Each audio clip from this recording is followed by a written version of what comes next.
and you could hear footsteps coming down that hallway, but you couldn't see who was walking in the door because you come around the corner into where the meeting actually was. These chairs all around a circle. And again, I was still pastoring a church in Nashville. It was really during my sabbatical that I ended up, I really went to get some help in the sabbatical. And part of that was I was starting to go to some 12-step meetings. And every time I would hear footsteps down that hallway, because you could hear them in that, because it was a trailer, like a portable building. I remember you could hear those footsteps. I always remember being so afraid that somebody was going to come around that corner that knew me because I was a pastor in the community. Or even worse, that it'd be someone from the church I was pastoring. And my mind made up all kinds of stories about what they would think or say if they saw me. And what I remember, though, is because it happened a lot, actually, that someone would come around the corner and they wouldn't say anything right away. But during the meeting, like, they're looking at me, but they're not judging me.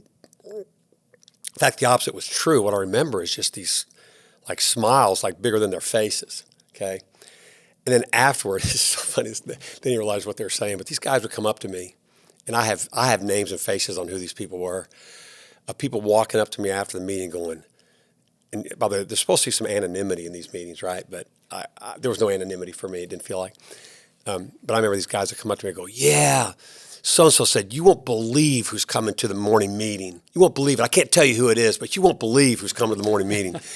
and then they said, and I came around the corner and I saw it was you, okay? And my first thought was, oh, God, you know.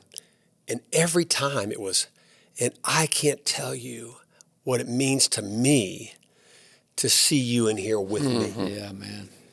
Like, I don't know, and logically you'd say, well, of course, they're in there for the same reason I'm in there, okay?